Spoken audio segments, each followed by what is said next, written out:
कहा ये कुरान शरीफ में जो कुछ है एक हर्फ एक लफ्ज सब अटल है, सब अल्लाह का कलाम है। न किसी नबी रसूल की बोली है, न किसी नबी के सहाबा की बोली है, बल्कि कुरान ने चैलेंज किया है कि अगर किसी को शक हो कुरान में तो दुनिया के सारे लोग मिलकर कुरान की एक आयत की तरह कोई दूसरी आयत ले आए। क्यों बोलता है वसीम राफिजी खबीस के इसमें 26 आयतों को सिद्दीक उमर उस्मान ने अपनी तरफ से उसमें घुसा दिया है, जबकि उस मरदूद को मालूम होना चाहिए कि कुरान ने चैलेंज किया है। अगर डाउट हो किसी को इस कुरान में कि ये इंसान का कलाम है या किसी आदमी ने इसको लिख दिया है या कि आदमी ने अपनी तरफ से कुछ ऐड कर दिया है, तो एक चैलेंज है कि कुरान की तरह कोई भी ले आए। अगर सिद्दीक उमर फारूक ने उसमें कुछ अपनी तरफ से बढ़ा दिया है, इस्लामी एम्पायर कायम करने के लिए, जिहाद के लिए लोगों को आमादा करने के लिए अपनी तरफ से कुछ बढ़ा दिया है, तो खबीस तुम सुप्रीम कोर्ट का सहारा क्यों लेता? तुम 10-20 साल तक अरबी जबान पे महारत हासिल करो और 1000 लोगों की अपनी टीम तैयार कर लो। उस टीम के तैयार करने के बाद बोलो कि जो उमर फारूक ने जो अपनी तरफ से कुरान में घुसा दिया है, हम उससे बेहतर ये अरबी का कलाम ले आए हैं, हम ये अरबी का जुमला ले आए हैं। अमेरिका के वैज्ञानिक थक गए, उन्होंने अल फुरकान नामी एक किताब लिखवाई ताकि लोग कुरान छोड़कर अल फुरकान को पढ़ा करें। अरब ममालिक के लोगों ने रातों रात जागकर कुरान के मुकाबले में सूरह कौसर का जवाब लाने के लिए अपनी तरफ से उन्होंने रात भर सारे लोग सर जोड़कर, जो अरबी वो नस्ल थे, अरबी जबान की पैदाइशी जबान थी जो अरब में पैदा हुए थे, उन लोगों ने अल कारिया मल कारिया का जवाब जब लिखना शुरू किया तो लिखा कि अल-फील मल-फील, तो वही लोगों ने खुद उसका मजाक उड़ाया, कहा इन्ना आतेना कल कौसर, कहा अल-कारिया, कहा अल-फील मल-फील। यानी जो अरब में पैदा हुए उन्होंने कई दिन रात गुजार दिया, सूरह कौसर का जवाब नहीं आया, सूरह कुल हुवल्लाहु अहद का जवाब नहीं मिला। तो आज 14 सदियां बाद के बाद ये सरफिरा कहता है उसमें उन्होंने घुसेड़ दिया है। झूठ क्यों बोलता? अगर काबिलियत है तो इन्ना आतेना कल कौसर का जवाब ले आते और कह देते कि मैं कुरान का जवाब ले आया हूं और मैं बताता हूं कि अल्लाह करीम बंदे का कलाम है। ये कयामत तक चैलेंज रहेगा, झूठ केस का सहारा नहीं लेना। अगर किसी को कुरान का मुकाबला करना है वह सूरह कौसर का जवाब ले आए और कह दे मुसलमानों से कि मैंने कुरान के चैलेंज का जवाब दे दिया है। ये न कभी हुआ है न कयामत तक होगा, अलबत्ता बकवास होती रहेगी। कुरान भी उसे बता देगा कि जो भी बकवास करेगा कुरान के खिलाफ वह जलील हो जाएगा, रुसवा हो जाएगा, कुरान का जवाब वही नहीं पाएगा। और जब जब दुश्मनी बढ़ती जाएगी कुरान पढ़ने वालों की तादाद में इजाफा होता चला जाएगा। नारे तकबीर, नारे रिसालत, अज़मते कुरान, मकामे कुरान, पैगामे इस्लाम। हाय हाय हाय, वो मुर्तद वो काफिर ने हमें जगाने की कोशिश की, हमें ये जगाया है कि तुम कुरान करीम को कपड़ों में लपेट कर ताक पे मत रखो। The Quran has been revealed to read it, to understand it, to consider in it, to act upon it। Quran इसलिए नाज़िल हुआ है कि कुरान करीम को पढ़ा जाए, कुरान करीम की आयतों में गौर किया जाए, कुरान करीम की तालीमात को अपनी जिंदगी में उतारे जाए, फिर कुरान की तालीमात को लेकर अल्लाह की जमीन पर फैलकर कुरानी निजाम कायम करने की कोशिश की जाए। यानी इतने बड़े एम और प्लान के तहत कुरान नाज़िल हुआ। कुरान करीम का हर हर्फ ज़बर ज़ेर अनचेंजेबल है। बकवास करने वाले का चेहरा खराब होगा। अभी एक छोटा सा वीडियो फिर उस खबीस का आया है, उसने कहा कि जब मैं देखूंगा कि मैं अपना केस हार रहा हूं, मेरा कोई साथ नहीं दे रहा है, तो मैं जहर खा के मर जाऊंगा। हाँ, तुमको जहर खा के ही मरना चाहिए। खबीस मर्दूद जो कुरान के खिलाफ बोलेगा उसे तो हराम मौत ही मरनी चाहिए। और फिर मुझे मालूम है कि तेरे खुदकुशी करने से पहले जरूर कोई आला हजरत का दीवाना, जरूर कोई ख्वाजा गरीब नवाज का मस्ताना, जरूर कोई गौसे आजम का गुलाम तेरे मरने से पहले तुझे मौत के घाट उतार देगा। इसलिए कि कुरान के खिलाफ, मुस्तफा के खिलाफ जो जबान बोले उसको इस जमीन पे रहने का कोई हक हासिल नहीं है। उसकी सजा यही है उसे बेमौत मार दिया जाए ताकि कोई दूसरा खबीस कुरान के खिलाफ जबान नहीं खोल सके। नारे तकबीर, नारे रिसालत, अजमत कुरान, अजमत कुरान।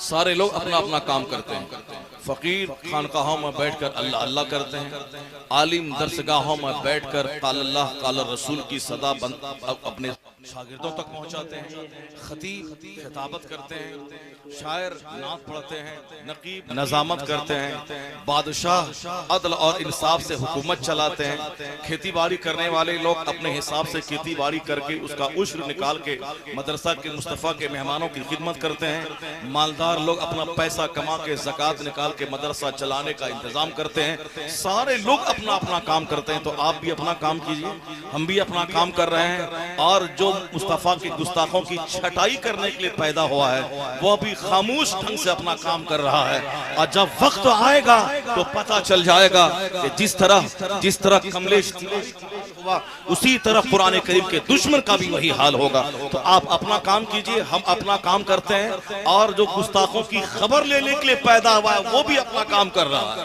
और वो भी तलाश कर रहा है कि कब मौका आए कि फिर हम दुश्मन की खबर ले लें। आप अपना काम कीजिए, कुरान पढ़िए, कुरान सुनिए, खेती बाड़ी कीजिए, हलाल कमाइए, और अच्छी मौत मरने की तैयारी कीजिए। आप अल्लाह से ये दुआ कीजिए, इलाही मुसीबत आए, कष्ट आए, तंगी आए, गुर्बत आए, इफलास आए, कभी मैं खुदकुशी नहीं करूंगा। हमारी माँ बहन बेटियां भी वही हैं, इलाही मैं ससुराल में कष्ट उठाऊंगी, तकलीफ उठाऊंगी, शौहर के सारे जुल्म सहूंगी, मगर मैं कभी खुदकुशी का रास्ता इख्तियार नहीं करूंगी, फातिमा ज़हरा की कनीज बन के रहूंगी। मेरा बेटा भी बोले कि मैं कभी खुदकुशी नहीं करूंगा, मैं कभी जहर खा के नहीं मारूंगा, मैं कभी घर से भागूंगा नहीं, मुसीबत उठाऊंगा, अल्लाह अल्लाह करूंगा, नमाज पढ़ूंगा, और अच्छी मौत मरने की अल्लाह से दुआ करूंगा। ये दुआ आप करते रहे, इलाही कुछ भी हो जाए मैं हराम मौत नहीं मारूंगा, मैं खुदकुशी नहीं करूंगा, मैं नदी में कूद के जान नहीं दूंगा। इलाही वह मौत तू अता फरमा, मैं नमाज पढ़ूं मेरी रूह निकल जाए, मैं जलसे में किताब सुनूं मेरी रूह निकल जाए, मैं हदीस पढ़ूं मेरी रूह निकल जाए, मैं अल्लाह का जिक्र करूं मेरी रूह निकल जाए, मैं हालत सजदा में रहूं, उस हालत में मुझे मरने की तमन्ना है। अच्छी तमन्ना अच्छे लोग करते हैं, और खबीस मरदूद वो खुदकुशी का इंतजार करता है कि जब दुनिया तंग हो जाएगी तो मैं अच्छी मौत नहीं बल्कि मैं खुदकुशी करके मर जाऊंगा। तो नाजायज किस्म के लोगों के दिमाग में नाजायज ख्याल आता है, अल्लाह वालों के दिल में ये खूबसूरत ख्याल आता है कि जलसा पढ़ते पढ़ते मर जाऊं, जलसा सुनते सुनते मर जाऊं, हालत सजदे में मर जाऊं, बेहतर है वो मौत के कुरान पढ़ूं उसी हालत में मौत आ जाए। अल्लाह तबारक व तआला हमको और आपको सबों को अच्छी मौत अता फरमाए। अब जरा कुरान की कुछ बातें, मैंने एक तनकीदी तौर पर यह बात आपसे मैंने कह दिया कि वह कुरान करीम जो पढ़ने की चीज थी हमने उसको ताक पे रख दिया। वो कुरान करीम की आयतें जो रिसर्च की, मेडिटेशन की, इन्वेस्टिगेशन की, जो डिस्कवर की चीजें थी, यानी इसमें गौर करके नसीहत का खजाना हासिल करते, जिसमें गौर करने के बाद हम जीने के लिए रोशनी हासिल करते, जिसपे गौर करने के बाद दुनिया में शान और इज्जत की, डिग्निटी की जिंदगी गुजारने का उसूल वहां से हासिल करते। हमने नहीं समझा, हमने सिर्फ उसे मदरसे वालों के हवाले कर दिया कि तुम पढ़ो और तुम पढ़ाओ, और हम तो सिर्फ ताक पे ही रख देंगे। शाबान का जब महीना आएगा तो तुम ही आके उसे खोल करके बाप माँ की रूह को सवाब पहुंचाने के लिए पढ़ देना। मेरा फर्ज इतना ही अदा होगा कि रमजान में बगैर समझे बूझे हम तरावी पढ़ लेंगे, यही हम कुरान का हक अदा कर देंगे। ऐसा नहीं है। कुरान के बारे में हुजूर क्या कहते हैं, इन्नल्लाह यरफउ बिहाज़ल किताब अक़वाम व यदउ बिही आखरीन। अल्लाह ने क्या कहा, अल्लाह के रसूल ने क्या कहा, बेशक अल्लाह इस किताब के जरिए कुछ लोगों को बुलंदी अता करता है, और इसी किताब के जरिए कुछ लोगों को जलील और रुस्वा यानी उसे पस्ती की गार में धकेल देता है। ये कुरान का काम क्या है? The Quran has been revealed to raise some nation, some tribes। कुरान इसलिए नाजिल हुआ है कि कुछ कबीलों और कुछ कौम को अल्लाह बुलंद कर दे इस किताब के जरिए। अब बाय मीन्स ऑफ दिस, इस किताब के जरिए कुछ लोगों को जलील और रुस्वा कर दे। अब किसको अल्लाह बुलंद करेगा और किसको अल्लाह जलील करेगा, उसका मेयार यही है, मेजरमेंट। जो कुरान करीम को पढ़ेगा, जो कुरान से अच्छा सलूक करेगा, जो कुरान की तालीमात को जिंदगी जिंदगी में उतारेगा, वो अगर बकरी का चराने वाला हो तो अल्लाह उसे रूए जमीन का बादशाह बना देगा। जैसे मक्का के लोग बकरी चराते थे, वह लोग दंगल में, उक्कास के दंगल में कुश्तियां लड़ते थे, वह लोग ऊंट चराते थे। उन्हीं ऊंट चराने वालों में एक फारूक आजम भी थे जो ऊंट चराने के लिए मक्का की पहाड़ियों और वादियों के दरमियान जाते। शाम हो जाती, जब ऊंट को लेके वापस घर आते, हजरत उमर फारूक के वालिद खत्ताब कहते थे कि बेटा उमर, कोई बड़ा काम तू कैसे कर पाएगा दुनिया में जबकि तुझे ऊंट चराना तक नहीं आता। जैसे आज बाप अपने बेटे से क्या कहते हैं, तुझे एक होमवर्क नहीं बनाना आता, तुमने स्कूल का एक छोटा सा टास्क नहीं बनाया, बेटा तुम डीएम कैसे बन पाएगा, तुम प्रोफेसर कैसे बन पाएगा, तुम्हें वैज्ञानिक बनना, तुम वैज्ञानिक कैसे बन पाएगा, तुम्हें खेलने से फुर्सत नहीं, स्कूल का टास्क तुमने नहीं बनाया, तुमको आज गुड नहीं मिला, क्या तुम साइंटिस्ट बन पाएगा। यानी एक बाप अपने बच्चों को हौसला दिलाने के लिए, उन्हें खेल तफरी से नफरत दिलाने के लिए, उन्हें पढ़ने का शौक दिलाने के लिए, आला कामयाबी हासिल करने के लिए इस तरह के जुमले बाप बच्चों से कहा करते हैं। फारूक आजम के वालिद क्या कहते थे, उमर तू बड़ा काम क्या कर पाएगा दुनिया में जबकि तुझे ऊंट तक चराना है नहीं आता, शाम तक तुमने ऊंट चराया, ऊंट का पेट तक नहीं भरा, क्या तू दुनिया में कर पाएगा। फारूक आजम कहते मैं वही उमर था जिसे ऊंट चराना नहीं आता था, मैं उक्कास के दंगल में कुश्तियां लड़ता था, मैं रेस डलर था, कुश्ती लड़के दूसरों को पछाड़ देता था। कुश्ती लड़ने वाला, ऊंट चराने वाला, ऊंट भी कायदे से जिसको चराना ना आता हो, वो उमर कहते हैं जब वह खलीफतुल मुस्लिमीन बने, उसके बाद आपके पीछे एक जबरदस्त इस्लामी फौज थी, उस फौज को लेकर जब आप मार्च करने लगे, उसी पहाड़ी की वादी से गुजरने लगे जहां कभी ऊंट चराते थे, वहां रुक गए, उस वादी को देखने लगे। पीछे से किसी ने कहा अमीरुल मोमिनीन क्या देख रहे हैं, धूप बहुत तेज है और आगे की तरफ मार्च करना है और आप वादी को बहुत गौर से देख रहे हैं। फारूक आजम कहते हैं मैं उस वादी को देख रहा हूं जहां मैं कभी ऊंट चराता था, ऊंट चरा के घर आता। खत्ताब मेरे वालिद कहते थे तू क्या काम कर पाएगा दुनिया में जबकि ऊंट चराना तक नहीं आता। मैं आज वही उमर हूं जो आज मैं खलीफतुल मुस्लिमीन बना हूं, मुसलमानों के उमूर का मालिक, मुसलमानों की जिम्मेदारियां मेरे कांधे पर है, यानी मैं मुसलमानों का बादशाह, मुसलमानों का खलीफा हूं। जिसे ऊंट चराना तक नहीं आता था, जो कुश्तियां लड़ता था, जो अरब में जंगलियों की तरह रहता था, आज वह मुसलमानों के उमूर का मालिक है, वह खलीफतुल मुस्लिमीन है। इस खलीफतुल मुस्लिमीन बनने में न मेरे बाप दादाओं की इज्जत और विरासत का हक है, न इस खलीफतुल मुस्लिमीन के बनने में न कोई जाहिरी इल्म का हाथ है। इस खलीफतुल मुस्लिमीन बनाने में सिर्फ उसका हाथ है कि कुरान ने, मुस्तफा की गुलामी ने एक ऊंट के चराने वालों को मुसलमानों का खलीफा और इमाम बना दिया। इन्नल्लाह यरफउ बिहाज़ल किताब अक़वामा व यदउ बिही आखरीन। बेशक अल्लाह इस किताब के जरिया कुछ लोगों को बुलंद कर देगा और कुछ को जलील और रुस्वा कर देगा। अबू जहल कुरैश का सरदार था, अबू लहब और अपने कबीले का सरदार था, लेकिन जब उन्होंने मुस्तफा की तालीमात को ठुकरा दी, कुरान करीम के खिलाफ बरसरे पैकार होके कुरान के खिलाफ एक मुहिम छेड़ दी, अल्लाह ने वो जलील किया कि कौम कबीले का सरदार, ऐसी दर्दनाक खतरनाक बीमारी हुई, उनके बच्चों ने भी उनके डेड बॉडी को हाथ नहीं लगाया, रस्सी में घसीट कर उसे गड्ढे में डाला, दूर से ही पत्थर फेंक फेंक कर अपने बाप अबू लहब के उस खतरनाक कोड़ ज़दा जिस्म को पत्थर से ढांप दिया। उनके बेटों ने उनके बदन को हाथ तक नहीं लगाया। अबू जहल जो कुरैश का सरदार बनता था, उस सरदार को अल्लाह ने मैदान बद्र में दो बच्चों के हाथों वो तड़पा तड़पा के मारा कि सरदार इस तरह जिल्लत के साथ मारा गया। और जो सरदार कुरैश कहलाता था वह जलील होके दो छोटे बच्चों के हाथों मारा गया। सरदार रुस्वा कर दिया गया जो कुरान के खिलाफ हुआ, जो मुस्तफा के खिलाफ हुआ। और वह काला कलोटा बिलाल जिसे मक्का के लोग अपने सामने खड़ा होने तक नहीं देना चाहते थे, अपने मद्दे मुकाबिल कुर्सी पर बिठाना नहीं चाहते थे, उनको बेटी देना तो दूर की बात, उसके साथ बात करना भी अपनी शान के खिलाफ खिलाफ समझते थे।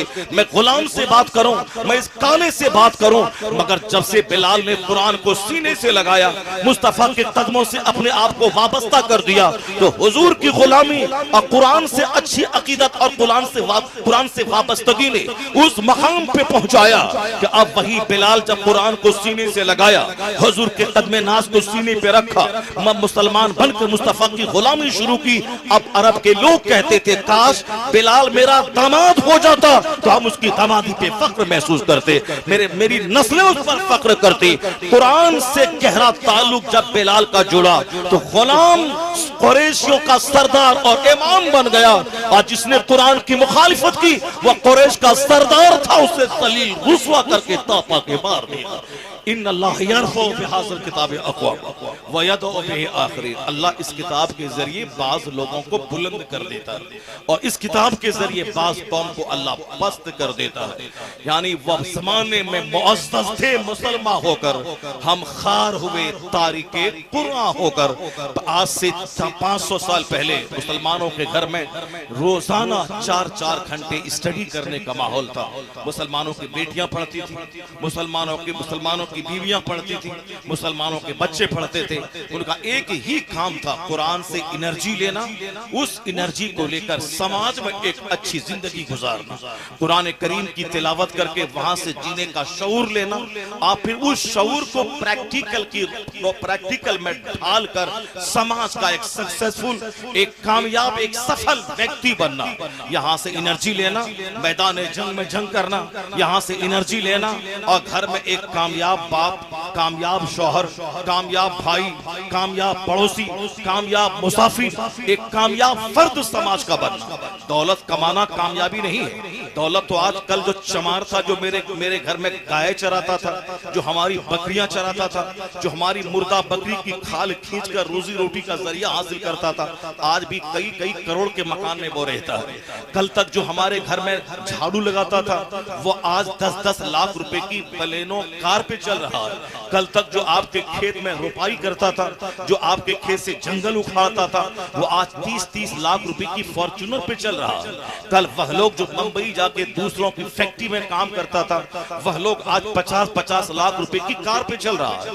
हिंदुस्तान का धीरू भाई अंबानी, मुकेश का बाप, वो अमेरिका में जाके नौकरी करता था।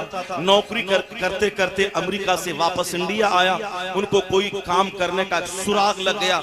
आज वही धीरू भाई अंबानी की बहू है जो 100 करोड़ रुपए की कार खरीदी है, यानी 100 करोड़ रुपए की कार। मैं क्या कहता हूं, जो कल बकरी चराता था आज वह 10 लाख की कार पे चल रहा है। कल जो अब फैक्ट्री में रहता था वो आज वह 100 करोड़ की कार पे चल रहा है। इसलिए पैसा कमाना कमाल नहीं, आखिर जमाने की पहचान ही यही है। हुजूर ने कहा है बुखारी शरीफ की जो सबसे बड़ी मोतबर हदीस है, जो हदीस जिब्रील है, जिसको बहुत शौक से मुहद्दिसीन अपने बच्चों को पढ़ाते हैं दरसगाह में, वो हदीस जिब्रील जो मिशकात में भी है, जो बुखारी शरीफ में भी है, जिसे हदीस जिब्रील कहते हैं। जिब्रील अलैहिस्सलाम आए थे हुजूर के पास शागिर्द की तरह, बिल्कुल सफेद लिबास पहनकर, लगता था कोई दूर दराज से कोई मुसाफिर आया, मगर सफर के कोई आसार चेहरे पे नहीं थे। वो हुजूर के पास आके बैठ गए, अपना दोनों जानू हुजूर के जानू से मिला दिया। मिलाने के बाद अब वो पूछता है कि मल ईमान क्या है, इस्लाम क्या है, मल एहसान क्या है, क़यामत कब आएगी, क़यामत की निशानियां क्या है। यानी वो लोगों को दीन सिखाने आए थे। हुजूर ने बताया कि ईमान ये है, हुजूर ने कहा कि इस्लाम ये है, हुजूर ने कहा कि एहसान ये है। अब कहा कि क़यामत कब आएगी, तो हुजूर ने क्या फरमाया, जो साइल सवाल कर रहा है वो जानता है कि क़यामत कब आएगी। उन्होंने कहा कि अब क़यामत की अलामत क्या है, तब हुजूर ने क्या कहा था, सरकार ने कहा था कि जब देखें लोग कि बकरियां चराने वाले नंगे पांव नंगे बदन, बकरियां चराने वाले नंगे पांव रहने वाले, जिसको चप्पल तक मुयस्सर नहीं थी, नंगे पांव नंगे बदन, बकरियों का चराने वाला, यततावलूना फिल बुनिया। मुस्तफा कहते हैं कि जब बकरी का चराने वाला नंगे पांव नंगे बदन रहने वाला, जिसको गंजी बनियान और कुर्ता तक मुयस्सर नहीं होगा, वो नंगे बदन रहने वाला वाला आज से 50 साल पहले लोग ससुराल मेहमानी खाने जाते थे तो चप्पल जूते को हाथ में रख के जाते थे, और जब ससुराल का गांव करीब आता था तब वो जूता पहनते थे, यानी उनको जूता पहनने की आदत नहीं थी, नंगे पांव चलते थे। और लोग गर्मी के जमाने में अपना कुर्ता अपने कंधे पे रख लेते थे, और जब स्टेशन करीब आता था तब वह कुर्ता पहन लेते थे। या तो कुर्ते की किल्लत थी, कपड़ा नहीं था, लोग ईद के दिन रुमाल और गमछा साफ करके फैला देते थे लुंगी, और जब ईद की नमाज का टाइम आता 10 बजे तो फिर उसी गमछा उसी बनियान को इस्तेमाल करके वो ईदगाह पे जाते थे। इतनी गुर्बत थी कि एक टोपी बेटा भी पहनता, बाप भी पहनता, एक चप्पल अब जिसमें कई बार उसे सिल करके आदमी पहनता था, वो गुर्बत थी। और अभी 10-10 दर्जन चप्पल मौजूद है, 10-10 टोपियां घर में मौजूद है, 10-10 कपड़े मौजूद हैं। ये ऐसा नहीं कि बहुत हम किस्मार खा बन गए और बहुत ज्यादा हमने मेहनतें की तो कमा लिया, हम बहुत मालदार बन गए, अब हम चाहे शैतान की तरह जिए, शैतान की तरह मरें और खूब भैंस की तरह बैठे रहें, अब मोटे मोटे गद्दे पे सोएं और नमाज धड़ल्ले से छोड़ें और खूब झूठ बोलें और दिन भर में 100 गुटखा फाड़ के खाएं, अब मुंह में हर वक्त पान डाल के गुलाल करते रहें, अब फेंकते रहें और लेर और पोटा से पूरा दाढ़ी और मोछ और पूरे मुंह को भिगाते रहें। नहीं, ये तो हुजूर ने कहा है 14 सदियां पेशतर कि आखिर जमाने में दौलतें इस कदर कसरत से फैल जाएंगी, इस कदर जमीन अपने खजाने उगल देगी और इस तरह कारोबार के नए नए असबाब पैदा हो जाएंगे कि आज से 25 साल पहले लोग सोचता था मैं कमाऊंगा क्या, खाऊंगा क्या, आज कारोबार के इतने जराए हो गए कि जिसके बारे में कभी सोचा तक नहीं था। मिसाल के तौर पर मोबाइल ही ले लें, आज करोड़ों आदमी इस मोबाइल के कारोबार से जुड़ा हुआ है। मोबाइल जिसने लॉन्च किया बाजार में वो खरबों में खेल रहा है, जो मोबाइल का पार्ट्स बना रहा है वो भी खरबों में खेल रहा है, जो मोबाइल रिपेयरिंग करना जानता है वो भी करोड़ों में खेल रहा है, जो मोबाइल ला करके डीलर बनकर रिटेल तौर पर सप्लाई करता है वो भी करोड़ों में खेल रहा है, जो मोबाइल का कवर बना रहा है वो भी करोड़ों में खेल रहा है, जो मोबाइल की बैटरी ठीक करना चाहता है वो भी करोड़ों में खेल रहा है, जो मोबाइल को चार्ज करने की बैटरी बनाता है वो भी करोड़ों में खेल रहा है। यानी एक ऐसी चीज जिसके बारे में 25-30 साल पहले तस्वुर तक नहीं था कि ऐसा कोई आला आ सकता है, आज दुनिया की 800 करोड़ आबादी उस आले का इस्तेमाल कर रही है और करोड़ों आदमी इस कारोबार से जुड़ गए हैं। उस कारोबार की वजह से आदमी के पास गाड़ियां, मकानात और फैक्ट्रियां बन रही हैं। यानी इस कदर पैसा कमाने के जरिए पैदा हो जाएंगे कि आदमी करोड़ों में खेलेगा, दौलतों के अंबार लग जाएंगे। तो दौलत का तो वह दौलत जो आदमी को मगरूर बना दे, वह दौलत जो आदमी को फजूल खर्च बना दे, वह दौलत जो आदमी को अय्याश बना दे, वह दौलत जो आदमी को 10 लाख रुपए सूटकेस में लेकर और बेंगलोर के 5 स्टार होटल में जाके तवाइफों पे लुटाने का पर आमादा कर दे, वह दौलत जो हिंदुस्तान से 20 लाख रुपए लेके नेपाल की राजधानी काठमांडू जाकर एक रात होटल में गुजारने के नाम पे तवाइफों के बदन पे सारी दौलतें फेंक के वापस आ जाए, वो दौलत जो हिंदुस्तान का कमाने वाला थाईलैंड की राजधानी बैंकॉक एक दिन में वो सारे पैसे तवाइफों पे फूंक के वहां से आ जाए, वो दौलत जो यहाँ से मुंबई जाकर वहां समंदर के किनारे तवाइफों के हुजूम में किसी एक को अपनी तरफ माइल करने के लिए पैसा फेंक दे, एक 31st नाइट में गोवा जाकर समंदर में कश्ती में जुआ खेलकर 50 लाख रुपए पानी में फेंक के आ जाए, वह दौलत जो आदमी का स्टाइल बदल दे, वह दौलत जो आदमी को मगरूर बना दे, वह दौलत जो आदमी को अय्याश बना दे, वह दौलत जो आदमी को सुस्त और काहिल बना दे, वह दौलत जो आदमी को दूसरों को हकीर समझने पे आमादा करे, वह दौलत जो खेल खिलौने, नाच और गाने का रसिया और आदि बना दे, वह दौलत जो अपने रिश्तेदारों की मोहब्बतों को छीन ले, वह दौलत जो माँ बाप का अपमान करने पे आमादा करे, वह समझ ले कि दौलत इनाम नहीं, यह दौलत है जिसमें अल्लाह घेर के उसे जहन्नम में डालेगा, उसे घेर के तबाह बर्बाद करेगा। ये दौलत नेमत नहीं, यह दौलत उसके लिए जहन्नम जाने का जरिया है, उसके तबाही और बर्बादी का जरिया है। और वो दौलत जो दौलत बढ़ती जाए, सजदा बढ़ता जाए, नेकी बढ़ती जाए, हज बढ़ता जाए, ज़कात बढ़ती जाए, खैरात बढ़ती जाए, आजिज़ी बढ़ती जाए, खाकसारी बढ़ती जाए, तिलावत बढ़ती जाए, रिश्तेदार के साथ हमदर्दी और हमगुसारी बढ़ती जाए, यानी दौलत बढ़ती जाए, ये मिस्कीन बनता जाए, इसका दिल मिस्कीन की तरह होता जाए, सारा घमंड गुरूर चूर चूर होता जाए, इसकी इबादतों में इजाफा हो, रियासतों में इजाफा हो, इसके अखलाक में इजाफा हो, इसकी खाकसारी में इजाफा हो, वह समझ ले कि दौलत उसके जन्नत जाने का जरिया है। यानी वह दौलत जो मगरूर बनाए वह फिरौन की विरासत है, और जो दौलत दीनदार बना दे वह उस्मान गनी की विरासत। नारे तकबीर, नारे रिसालत, मसलके आला हजरत उर्से दीवान शाह बाबा खतीब अहले सुन्नत हजरत अल्लामा मुफ्ती शहरयार रजा खान साहब क़िबला। इसलिए पैसा का बढ़ जाना ये नहीं कि गरीब नवाज का करम है, मुजाहिद मिल्लत का करम है, दीवान शाह का करम है। यहाँ हम आए थे, पहले गरीब थे, मजदूर थे, और यहाँ दो चार बार आए तो हम अरबों में खेलने लगे। नहीं नहीं, ये तो वो काफिर भी बोलता है कि हम पहले गरीब थे, जब पूरी के धाम में जाने लगे तो हम अरबों में खेलने लगे। हम पहले गरीब थे, जब हमने साहब क्या है कि वो चेन्नई के सबसे मदुरई के मंदिर की हांडी में जब मैंने 5 लाख रुपए डाला तो हम भी खरबों में खेलने लगे। ये सारी बातें वो भी करता है, और ये बात आप भी अगर करने लगे कि हम दीवान शाह के बाबा के आस्थाने पे पहले नहीं आए थे तो गरीब थे, और जब बार बार आने लगे तो अब हमने 2-4 कमरे का मकान बना लिया, और हम 2-4-10 गाड़ी हम खरीद ली। हमारे 4 बच्चे हैं, चारों बुलेट पे चल रहे हैं, चारों के पास कार है, 4 व्हीलर है, बुलेट है।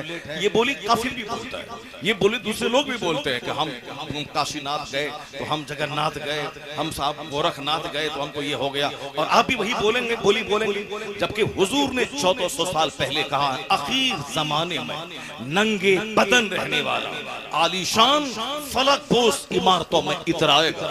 नंगे बदन जिसे कपड़ा मुयस्सर नहीं था, यततावलूना फिल बुनियान, वो इमारतों में फख्र करेंगे। तो दौलतों के बढ़ने की बात इस हदीस की रोशनी में कभी कोई मुसलमान न करे कि दौलत बढ़ गई तो गरीब नवाज का फैज है, मकान बना लिया तो दीवान शाह का फैज है, मैं सब 4 व्हीलर 10 खरीद लिया तो गौसे आजम की अता है, मैं गौसे पाक की 11वीं कर रहा हूं, दौलतें मेरी बढ़ रही है।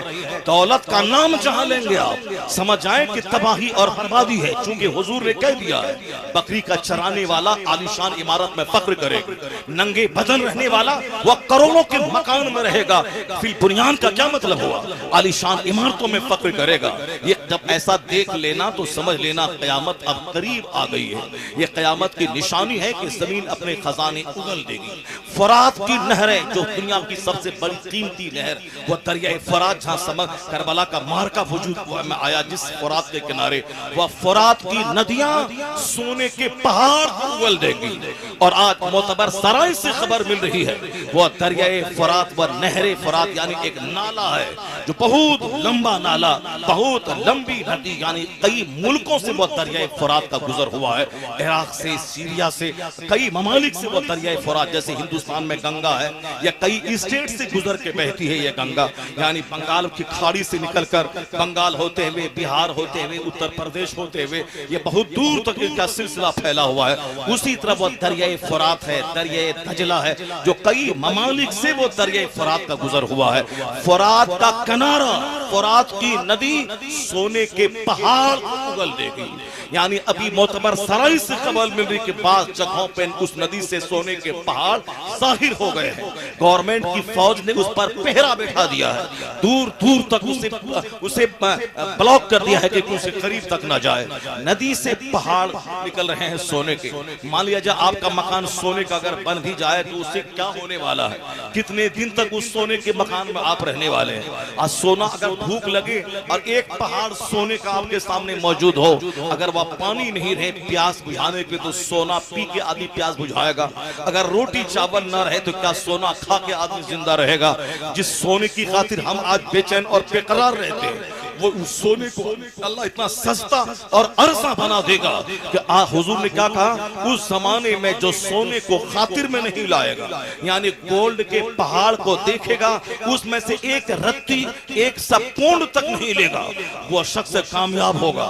आज उसकी तरफ रीछेगा, जो उस पहाड़ की तरफ माइल होकर लेना चाहेगा, वो तबाह हो बर्बाद हो जाएगा। और जो शख्स उसकी तरफ निगाह उठा के नहीं देखेगा, बल्कि सोने का पहाड़ है कि सोने का जर्रा है, है उसकी तरफ निगाह उठा के नहीं देखेगा, उसका ईमान भी सेफ रहेगा, उसका दीन महफूज रहेगा। यानी आखिर जमाने में दौलतों की रेल बेल हो जाएगी। उसी तरफ इशारा कुरान शरीफ में भी अल्लाह ने फरमाया है। अल्लाह क्या फरमाता है? फरमाया है लौला अयकून अन्नास उम्मतन वाहिदा ला जअलना लिमन यकफुरु बिर्रहमा लिबुयूतिहिम सुक़फन मिन फिद्दा व लिबुयूतिहिम अबवाबन व सुररन अलैहा यत्तक़ून व ज़ुख़रुफा। अल्लाह क्या फरमाता है? इस आयत को गौर से सुनिएगा। कुरान करीम चूंकि हमने पढ़ना छोड़ दिया, समझना छोड़ दिया, इसीलिए हमें 10 रुपए की नौकरी मेरे ईमान को लूट लेती है, किसी छोकरी का चेहरा वो मेरे ईमान और धर्म को लूट लेता है, गवर्नमेंट की दलाली, गवर्नमेंट का पोस्ट, गवर्नमेंट की दी हुई कुर्सी ये आदमी के ईमान को लूट लेती है। वरना वो वसीम खबीस मरदूद जो चेयरमैन बना था उसको इज्जत मिली थी, तो और अब वो अपने आकाओं का कर्ज चुकाना चाहता है कि भाजपा की गवर्नमेंट में मैं चेयरमैन बना, अब मुझको और कोई मंत्रालय मिल जाए, इस तरह की बकवास करूंगा तो हमारा आका खुश हो जाएगा, वो हमें कोई और बड़ी कुर्सी दे देगा। यानी कुर्सी के चलते आयतुल कुर्सी का सौदा खबीस कर रहा है। कुरान करीम के खिलाफ वो अकीदा जो शिया भी नहीं रखता। शिया के उलमा ने बार बार कह दिया कि हमारा वसीम से कोई ताल्लुक नहीं, वह मुर्तद हो चुका, काफिर हो चुका, इस्लाम से बाहर हो चुका। जबकि शिया हमारे नजदीक खुद मशकूक है। शेखैन करीमैन के तबर्रा और उनकी शान में गुस्ताखी करने की वजह से आला हजरत ने बहुत पहले ही उन्हें इस्लाम से खारिज करार दे दिया है। लेकिन बहुत सारे लोग कहते थे कि नहीं नहीं इस्लाम से खारिज न कहा जाए, लेकिन आज वसीम की बोली ने बता दिया कि तुम्हारी नजर आज गई, तुमने आज वसीम को मुर्तद कहा। आला हजरत ने 125 साल पहले ही इन शेखैन की गुस्ताखी करने वालों को इस्लाम से खारिज करार दिया है। यानी तुमने आज जिसको जाहिरी तौर पर बोली सुनने के बाद कहता है कि मुर्तद है, ये काफिर है, आला हजरत उनकी खतरनाक साजिशों को भांपते हुए उनकी तहरीरों को पढ़कर 100 साल पहले कहा था ये लोग मशकूक हैं। जमहूर उलमा अहले सुन्नत के नजदीक ये इस्लाम से खारिज है, चूंकि इनका अकीदा बड़ा घिनौना है। तो जो लोग आज भी नजदी वहाबी के ताल्लुक से अच्छा ख्याल गुमान रखते हैं, नबी को गाली देने के बाद भी मोमिन कहलाएं, हुजूर के इल्म गैब की तौहीन करने के बाद भी मोमिन कहलाएं, उसे आज भले ही आला हजरत का फतवा समझ में ना आए, लेकिन जब 50 साल 100 साल के बाद जब उनकी जबानी मुस्तफा की गुस्ताखी वो सुनेंगे, वो ही बोलेंगे कि जो कुछ रजा ने कह दिया है हक कहा है, सच कहा है। चूंकि रजा ने हसद में नहीं कहा है, रजा ने दुश्मनी में नहीं कहा है, रजा आशिक रसूल थे। इश्क रसालत की रोशनी में उन्होंने शरीयत का फैसला सुनाया है, उन्होंने अपने बाप दादा की गढ़ी हुई कोई बात नहीं बताई है। कुरान का अकीदा, हदीस का अकीदा जो था उसी अकीदे को उन्होंने साबित किया है। मुस्तफा की तौहीन करने वाला मुसलमान कैसे हो सकता है, जबकि हुजूर ने ही कहा अल्लाह एक है, हुजूर ने ही कहा मुस्तफा हमारे पैगंबर है, मुस्तफा हुजूर ने ही कहा मैं अल्लाह का पैगंबर हूँ, हुजूर ने कहा कि मरने के बाद क़यामत है, जन्नत और जहन्नम है। अल्लाह ने हम पर कुरान नाजिल नहीं किया, अल्लाह ने कुरान मुस्तफा पे नाजिल फरमाया। अब मुस्तफा की जबान से हदीस भी निकल रही है, हदीस भी नबी की जबान से निकल रही है, और कुरान भी मुस्तफा अपनी जबान से फरमा रहे कि अल्लाह का कलाम है। तो दोनों अरबी जबान में, और फिर फर्क के ये कुरान ये हदीस है, तो हुजूर ने ही कहा ये अल्लाह का कलाम है और ये मेरा कलाम है। तो मुस्तफा पे शक का मतलब अल्लाह के कलाम पे शक, अल्लाह की जात पे शक, अकीदे तौहीद पे शक, अकीदे आखिरत पे शक, जन्नत व जहन्नम पे शक, बुलसरात पे शक, मीज़ान पे शक, कुरान की तालीमात पे शक, और मुस्तफा पे आंख बंद करके मोहब्बत का मतलब अकीदे तौहीद को ब्लाइंडली मान लेना, अकीदे कुरान को ब्लाइंडली मान लेना, अकीदे आखिरत को ब्लाइंडली मान लेना। इसलिए रज़ा ने कहा उन्हें जाना उन्हें माना, न रखा गैर से काम, लिल्लाहिल हम्द। मैं दुनिया से मुसलमान गया तो मुसलमान बनने की कसौटी इस दौर में इमाम अहमद रजा खां फाज़िले बरेलवी है, उनसे हट का मतलब वो कभी कुरान की तौहीन करेगा, कभी रसूल की तौहीन करेगा, कभी रसूल के इल्म गैब का इनकार करेगा, कभी सहाबा की तौहीन करेगा, कभी अहले बैत की तौहीन करेगा, कभी गौसे आजम की तौहीन करेगा। मगर इस दौर में कंप्लीट फेथ की पहचान किसका नाम है?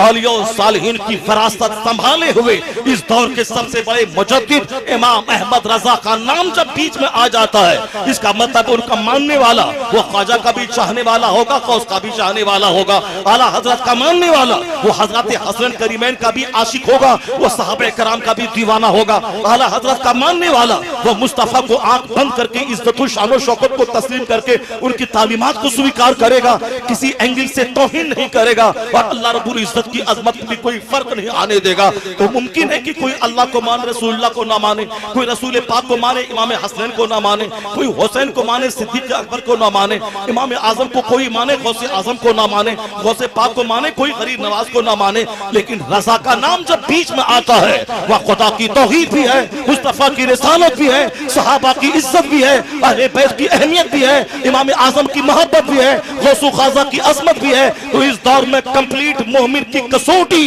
रजा खान का नाम है, उसका नाम बीच में आ जाए फिर कोई बात पूछने की जरूरत नहीं। नारे तकबीर, नारे रिसालत, मसलके आला हजरत, फैजाने आला हजरत, उर्से दीवान शाह बाबा। हाय हाय हाय।